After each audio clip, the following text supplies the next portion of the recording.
नमस्कार, मैं खुशी और आप देख रहे हैं हिंद सागर। आइए नजर डालते हैं आज की बड़ी खबर पर। किराएदार कितने साल बाद कर सकता है मकान पर कब्जा? जानिए क्या कहता कानून, कौन सी गलती मकान मालिक को पड़ती भारी। किराए पर घर और दुकान देना देश में लाखों लोगों की एक्स्ट्रा इनकम का बड़ा जरिया है। खास तौर पर बड़े शहरों और महानगरों में तो हाउस रेंट से लोगों की बड़ी आमदनी होती है।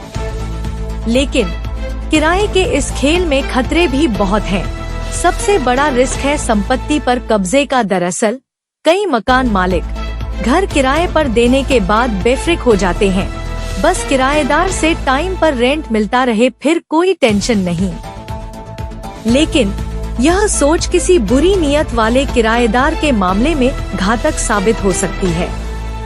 कई बार कुछ किराएदार सालों तक किराए पर रहने के बाद मालिक की संपत्ति पर हक जताने लगते हैं। सीधे शब्दों में कहें तो कब्जा कर लेते हैं।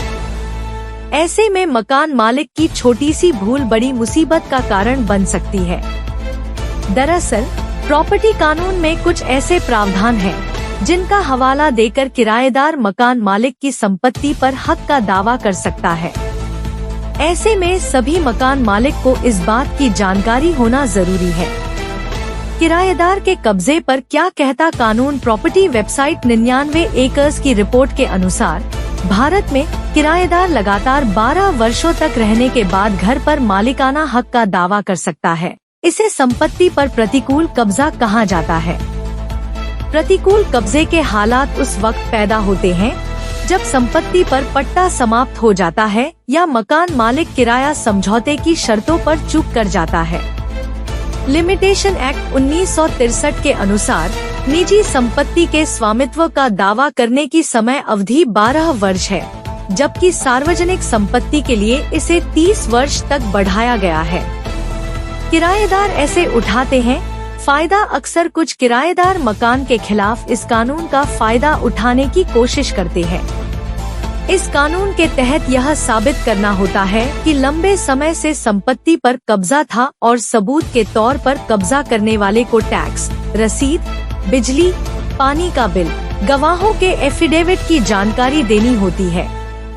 मकान मालिक क्या सावधानी बरते? ऐसे हालात से बचने के लिए मकान मालिक हमेशा रेंट एग्रीमेंट या लीज डीड बनवाकर प्रॉपर्टी किराए पर दे।